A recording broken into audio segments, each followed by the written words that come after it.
ಹಾಗೆ ಒಂದು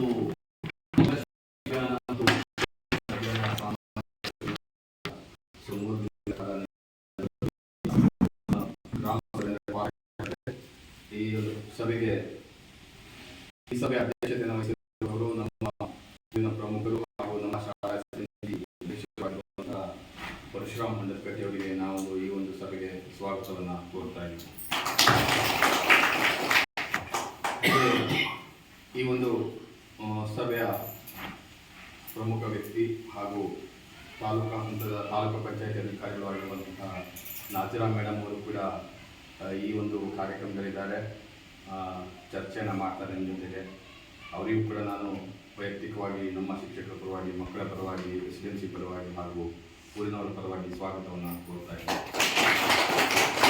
ಹಾಗೆ ಈ ಒಂದು ಕಾರ್ಯಕ್ರಮದಲ್ಲಿ ನಮ್ಮ ಶಾಲಾ ಶಿಕ್ಷಕರು ಶ್ರುತಿ ಟೀಚರ್ ಮತ್ತು ಮುಕ್ತ ಟೀಚರ್ ಕೂಡ ಇದ್ದಾರೆ.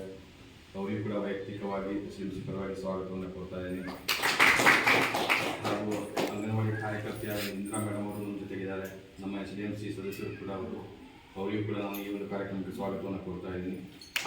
ಹಾಗೆ ಊರಿನ ಹಿರಿಯರು ಇದ್ದಾರೆ. ಜೊತೆಗೆ ನಮ್ಮ SDMC ಸದಸ್ಯರು ಅವರು ನಮ್ಮ ಕ್ರಿಶ್ಚಿಯನ್ ಜಾರ್ಜ್ ಅವರಿದ್ದಾರೆ. ಜೊತೆಗೆ ಶಂಕರ್ ಮೂಡೇಕರ್ ಅವರಿದ್ದಾರೆ, ಪ್ರವೀಣ್ ಶಣ ಅವರಿದ್ದಾರೆ, ಆಮೇಲೆ ಶಂಕರ್ ಅವರಿದ್ದಾರೆ. ನಮ್ಮ ಹಿರಿಯರಾದಂಥ ನಮ್ಮ ಮೆಣಸಿಕರಜ್ಜಿ ಅವರಿದ್ದಾರೆ. ಆಮೇಲೆ ಅಡಿಗೆಯವರಾದಂಥ ಸಿಬ್ಬಂದಿಯವರಾದಂಥ ಎಲ್ಲವರಿದ್ದಾರೆ. ಹಾಗೆ ಮಕ್ಕಳಿದ್ದಾರೆ. ಎಲ್ಲರನ್ನೂ ಕೂಡ ನಾನು ಈ ಒಂದು ಕಾರ್ಯಕ್ರಮಕ್ಕೆ, ಈ ಒಂದು ಸಭೆಗೆ ಸ್ವಾಗತವನ್ನು ಕೊಡ್ತಾ, ಈಗ ಈ ಕಾರ್ಯಕ್ರಮದ ಪ್ರಾಸ್ತಾವಿಕ ನುಡಿ, ಯಾವ ಉದ್ದೇಶಕ್ಕೆ ಈ ಕಾರ್ಯಕ್ರಮ ಮಾಡ್ತಾರೆ, ಇದರ ಉದ್ದೇಶಗಳೇನು, ಇದರ ಉದ್ದೇಶದ ನಂತರ ಏನಾಗುತ್ತೆ, ಅದರ ಪರಿಹಾರಗಳೇನು, ಎಲ್ಲವನ್ನು ಕೂಡ ಚರ್ಚೆ ಮಾಡಲಿಕ್ಕೆ ನಾಜಿರಾ ಮೇಡಮ್ ಅವರಿಗೆ ನಾನು ವೇದಿಕೆಯನ್ನು ಕೊಡ್ತಾ ಇದ್ದೀನಿ. ಎಲ್ಲರಿಗೂ ನಮಸ್ಕಾರ. ನನ್ನ ಹೆಸರು ನಜೀರಾ ಬೇಗಂ ಮಾಡ್ಬೇಕರ್ ಅಂತ ಹೇಳಿ. ನಾನು ತಾಲೂಕ್ ಪಂಚಾಯಿತಿಯಲ್ಲಿ ಸಾಮಾಜಿಕ ಪರಿಶೋಧನಾ ಕಾರ್ಯಕ್ರಮ ವ್ಯವಸ್ಥಾಪಕಿಯಾಗಿ ಕೆಲಸ ಮಾಡ್ತಾ ಇದ್ದೀನಿ.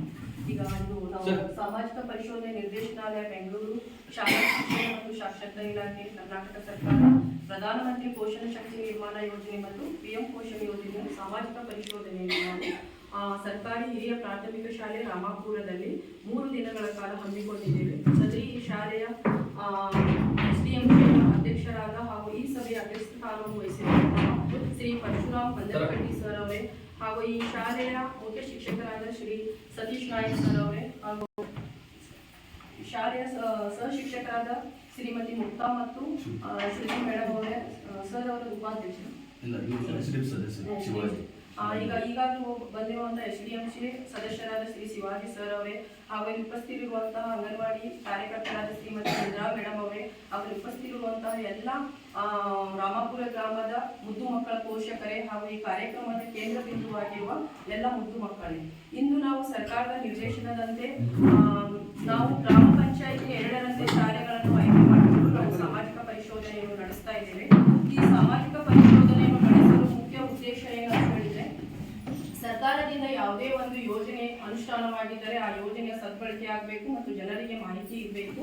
ಮತ್ತೆ ಯೋಜನೆಯಲ್ಲಿ ಯಾವುದೇ ರೀತಿಯ ತಪ್ಪುಗಳಾಗದೆ ಅದು ಉತ್ತಮವಾಗಿ ಯೋಜನೆ ಅನುಷ್ಠಾನ ಆಗಬೇಕು ಅನ್ನೋ ಕಾರಣಕ್ಕಾಗಿ ಸರ್ಕಾರ ಈ ಸಾಮಾಜಿಕ ಪರಿಶೋಧನೆ ಅನ್ನೋದು 2005ರಲ್ಲಿ ಗ್ರಾಮೀಣಾಭಿವೃದ್ಧಿ ಮತ್ತು ಪಂಚಾಯತ್ ರಾಜ್ ಇಲಾಖೆಯಲ್ಲಿ ಏನು ರಾಷ್ಟ್ರೀಯ ಗ್ರಾಮೀಣ ಉದ್ಯೋಗ ಖಾತ್ರಿ ಯೋಜನೆ ಜಾರಿಯಾಯಿತು, ಆಗಿನಿಂದಲೇ ಇದು ಗ್ರಾಮೀಣಾಭಿವೃದ್ಧಿ ಮತ್ತು ಪಂಚಾಯತ್ ರಾಜ್ ಇಲಾಖೆಯಲ್ಲಿ ಸಾಮಾಜಿಕ ಪರಿಶೋಧನಾ ನಿರ್ದೇಶನಾಲಯ ಅಂತ ಹೇಳೋದು ಪ್ರತ್ಯೇಕ ನಿರ್ದೇಶನಾಲಯವಿದೆ.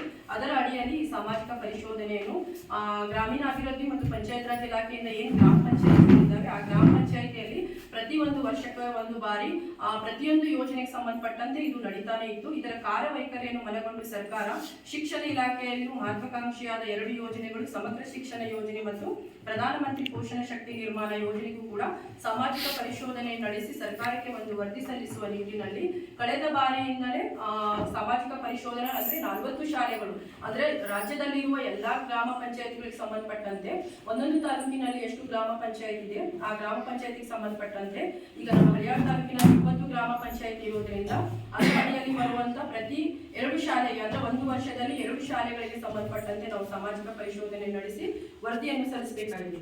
ಇದರಲ್ಲಿ ಮುಖ್ಯವಾಗಿ ನಾವು ಗಮನಿಸುವುದು ಏನಂತ ಹೇಳಿದ್ರೆ 2023-24ನೇ ಸಾಲಿನಲ್ಲಿ ಏನು ಸಮಗ್ರ ಶಿಕ್ಷಣ ಯೋಜನೆಗೆ ಸಂಬಂಧಪಟ್ಟಂತೆ ಸರ್ಕಾರದಿಂದ ಏನು ಮಾನದಂಡ ಇದೆ, ಅಂದ್ರೆ ಮಕ್ಕಳಿಗೆ ಉಚಿತವಾಗಿ ಪಠ್ಯ ಪುಸ್ತಕ ನೀಡಬೇಕು, ಶೂ ಸಾಕ್ಸ್ಗಳನ್ನು ನೀಡಬೇಕು ಮತ್ತು ಮಕ್ಕಳಿಗೆ ಗುಣಮಟ್ಟದ ಶಿಕ್ಷಣವನ್ನು ನೀಡಬೇಕು ಮತ್ತು ಯಾವುದೇ ಮಗುವಿಗೂ ಕೂಡ ತಾರತಮ್ಯವಿಲ್ಲದೆ ಅವರಿಗೆ ಶಿಕ್ಷಣವನ್ನು ಕೊಡಬೇಕು. ಇದರ ಮುಖ್ಯ ಉದ್ದೇಶ ಅಂತ ಹೇಳಿದ್ರೆ ಸಮಾನತೆ ಮತ್ತು ಎಲ್ಲರಿಗೂ ಮುಕ್ತವಾದ ಶಿಕ್ಷಣವನ್ನು ನೀಡಬೇಕು. ಅದು